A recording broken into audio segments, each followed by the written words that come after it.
Good morning. Today we start the last part of the AC bridge. That means the how measurement of mutual inductance and measurement of frequency using AC bridge. In the last three part, AC part 1, part 2 and part 3, we have discussed how AC bridge is useful for the measurement of self inductance and capacitance. In the last part of AC bridge, here we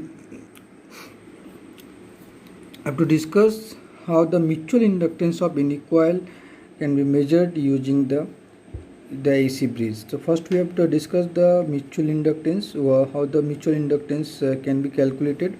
Suppose there is two coil L1 and L2, and there is a mutual inductance M. So the dot convention decide the sign of the mutual inductance.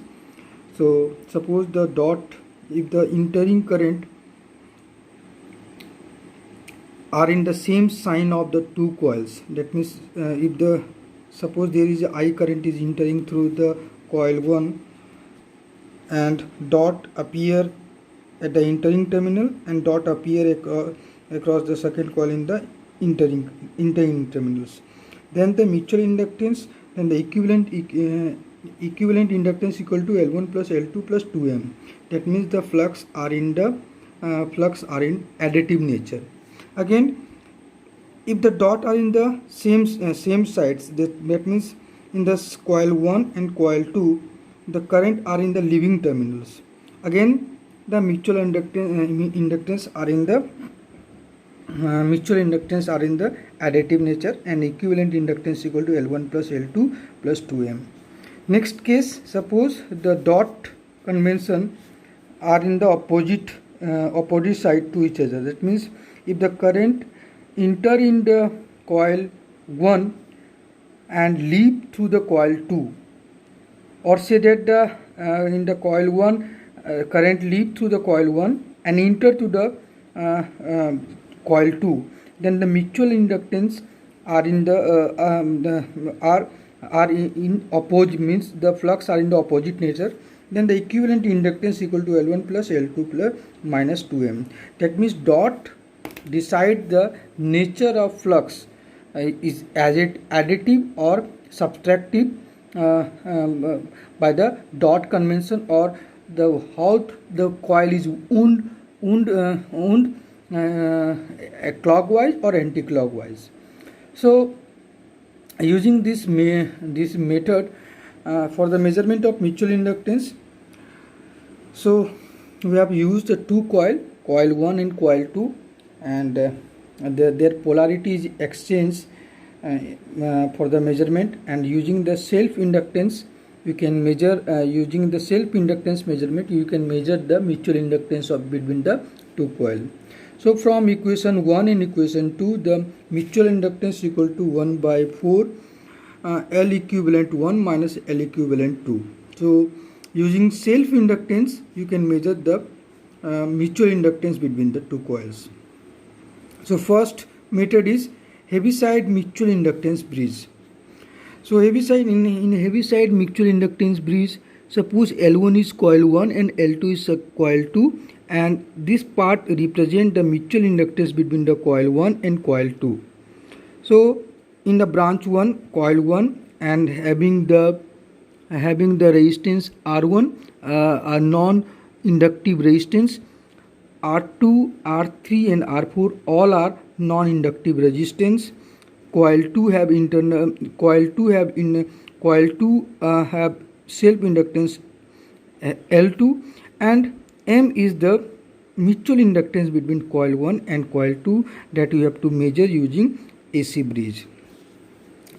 So again we have applied a AC voltage. So suppose I1 current is flowing through the mutual inductance, because I1 current is flowing through the mutual inductance, and I1 plus I2 current is flowing through the mutual inductance, and I1 current flow through the L1 and I2 current flow through the second coil L2. So first we have discussed the phasor diagram. So if you discuss the phasor diagram, suppose there is a voltage drop across R1 terminal is equal to I1 into R1 plus j omega L1, this portion j omega L1. At balance condition, voltage drop across R3 and voltage drop across R4 are same. So that means I1 R3 is equal to I2 R4. So I1 and I2 are in the same phase. I1 and I2 are in the same phase. So first I1 plus L1 plus I1 plus j omega L1 plus I1 plus I2 into omega M2. That means voltage drop across mutual inductance, because the total current flowing through the mutual inductance is I1 plus I2. The total voltage is equal to E1, voltage across E1, and so E3 is equal to I1 into R3. So I1 into R3. So summation of E1 plus E3 is equal to total applied voltage. And again I1 into R1 is equal to I2 into R2, R2, and I1 into R3 must be equal to I2 into R4 because bridge is balanced. So first we have to find out the balance condition. So for the balance condition, voltage drop across R3 and voltage drop across R4 must be same for zero current flowing through the detector. So I1 into R3 is equal to I2 into R4. So from the equation we can get the expression for I1 is equal to R4 by R3 into I2. Again, finding the balance equation. For the finding the balance equation, voltage drop across mutual inductance plus voltage drop across arm 1 plus voltage drop across arm 3 must be equal to voltage drop across arm 2 plus voltage drop across R4. So voltage drop across mutual inductance is equal to I1 plus I2 into j omega M plus I1 into R1 plus R3 plus j omega L1 is equal to I2 into R2 plus R4 plus j omega L2. That means the total voltage across voltage drop across M plus voltage drop across L plus voltage drop across R1 plus voltage drop across R3 is equal to E, and is equal to, in the similar way, voltage drop across L2 plus R2 plus R4 must be equal to E. So at the balance condition we have to write down the equation and putting the replace the I1 by R4 by R3 into I2, then we get the expression. By solving we are getting the equation. And now if you equating the real part and imaginary part, then real part of the left hand side is equal to R4 by R3 into R1 plus R4, and real part of the right hand side is equal to R2 plus R4. So equating, then you get the expression for R1 is equal to R2 into R3 by R4. Now if you equating the imaginary part, imaginary part of the equation, so we get the equating the imaginary part of the left hand side and right hand side, then equal to omega into M is equal into R4 by R3 plus 1 plus omega into L1 into R4 by R3 is equal to omega into L2. Then we can get the expression for mutual inductance. Then mutual inductance equal to L2 minus L1 R4 by R3 plus divided by R4 by R3 plus 1. So if you solve the equation, then M is equal to R3 into L2 minus R4 into L1 by R4 by plus R3. If you choose the value of R3 and R4 are same, that means if the R3 is equal to R4, then mutual inductance is equal to L2 minus L1 by 2. In this way R1 is equal to R2. So you can obtain the mutual inductance between the two coil just by if you know the self inductance of each of the coil. Again, if you know the mutual inductance of coil, then you can measure a self inductance of any coil using Heaviside method. That means if you know the mutual inductance M and self inductance of coil 1, then you can measure the self inductance of coil 2. So from the equation 1 and equation 2, L2 is equal to M into R4 plus R3 plus R4 into L1 by R3. So using Heaviside bridge, you can measure the mutual inductance in terms of self inductance of coil 1 and coil 2, or if you know the mutual inductance of coil 1 and self inductance of coil 1, at balance condition you can measure the self inductance of coil 2. So the Heaviside method is useful for the measurement of self inductance as well as for the measurement of mutual inductance. Now Chappell's modified the Heaviside bridge. This modification is due to Campbell. This is so modified method is called Campbell's modification of Heaviside bridge. So this is used for the measurement of self inductance in the terms of mutual inductance. In this coil, additional balancing coil LR is included in the arm AD. So Chappell modified Heaviside method for the measurement of self inductance. So you have put it extra two things. First one is a switch and second is balancing coil having inductance L and having in resistance R. So we know at a balance condition L2 is equal to M into R3 plus R4 plus R4 into L1 by R3. So we have to put one switch. We have to put one switch. When the switch is open, then the total inductance of the coil is L2 plus L. That means the arm to self inductance equal to L2 plus L. So using the equation from using this equation, you can write down the equation for when the switch is open. Then the L2 plus L is equal to M1 into R3 plus R4 into L1 by R3, where M1 is the self inductance of a coil when the switch is open. Now again the switch is closed. If the switch is closed, then the I2 current bypass the coil L2 and we only pass through the balancing coil. So again using this expression you can measure the L2 is equal to M2 into R3 plus R4 into L1 by R3.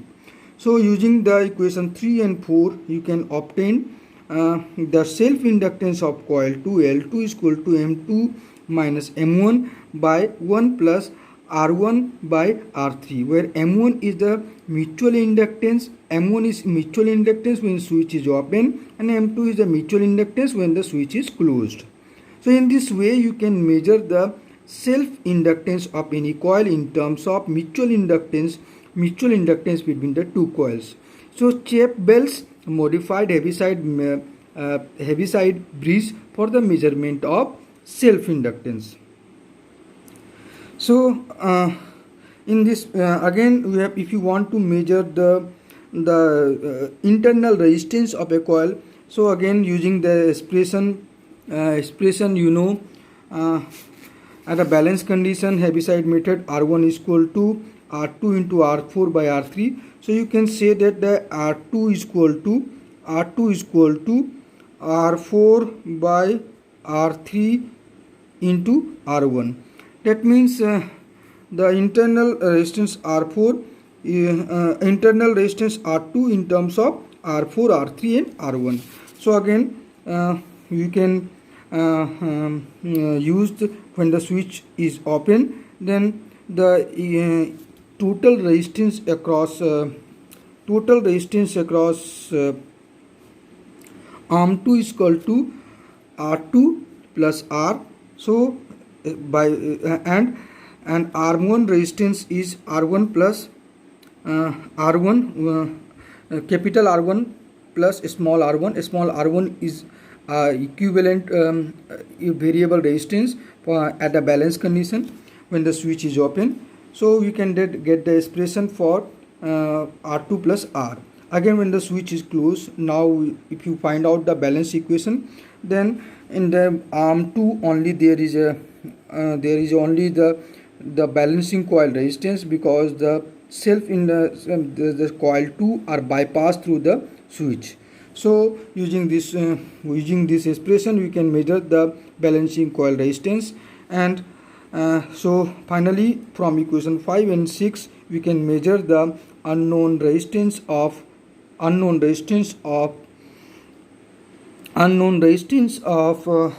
coil 2 in terms of variable resistance R1 and R2 into R4 into R3, where R1 is the variable resistance at balance condition when the switch is open, and R2 is the variable resistance when the switch is closed. So in this method, Chappell's modified Heaviside method for the measurement of self-inductance and their internal resistance.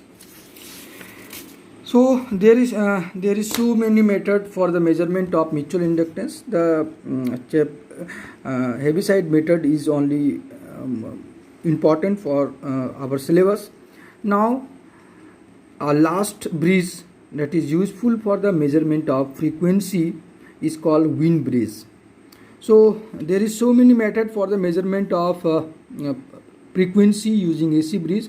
One of them is Wien bridge, which is most important and useful for the measurement of frequency. Wien bridge is primarily known as frequency determining bridge and is described here not only for its use in the AC bridge to measure frequency, but also very useful in the various other useful circuit. For example, Wien bridge used for the harmonic distortion analyzer, where it is used as a notch filter discrimination against one specific circuit.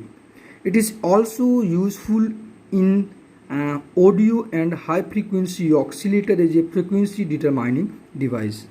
The circuit diagram for the frequency measurement using Wien bridge, in arm 1 there is one resistance and C1 is in parallel with the R1, and arm 2 have a resistance R2 and in series with the capacitor C2. Arm 3 have standard resistance, and arm 4 have only standard non-inductive resistance. So, and we have applied a AC source having frequencies unknown for us. So at a balance condition, first we have to find out the impedance at each branch. So in a branch in arm 1, R1 and C1 are in parallel. So Z1 is equal to R1 by 1 plus J omega C1 into R1, and in arm 2, R2 and C2 are in series. So Z2 is equal to R2 minus J omega C2. Z3 is equal to R3 and Z4 is equal to R4. At balance condition, Z1 into Z2 is equal to Z2 into Z3. So now we have to put the value of Z1, Z2, Z3, Z4 in the equation. So we are getting the balance equation, and by solving the equation, you are getting R4 by R3 is equal to R2 by R1 plus C1 by C2 plus J omega C1 R1 minus 1 by J omega C2. Now equating real part and imaginary part, then R4 by R3 must be equal to R2 by R1 plus C1 by C2. This is the condition for the bridge.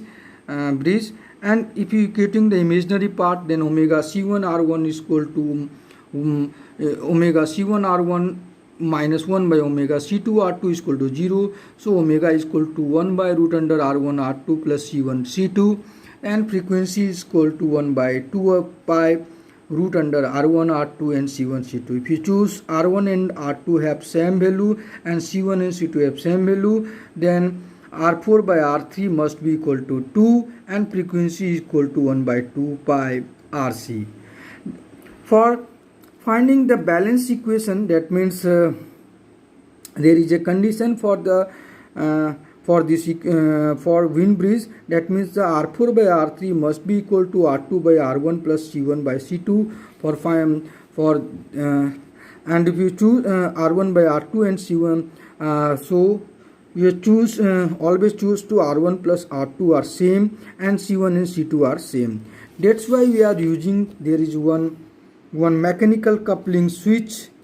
So if you vary the R1 and R2 having equal ratio for finding the null point in the circuit. That means we have to choose the same value for R1 and same value for R2 for finding the balance equation in the circuit, and we have chosen one C1 and C2 are having the same value. So in this way we can measure the frequency of any AC signal using wind bridge. A wind bridge is very useful for the measurement of frequency for wide range. So thank you. Using AC bridge we can measure the self inductance, mutual inductance, capacitance and frequency. Thank you.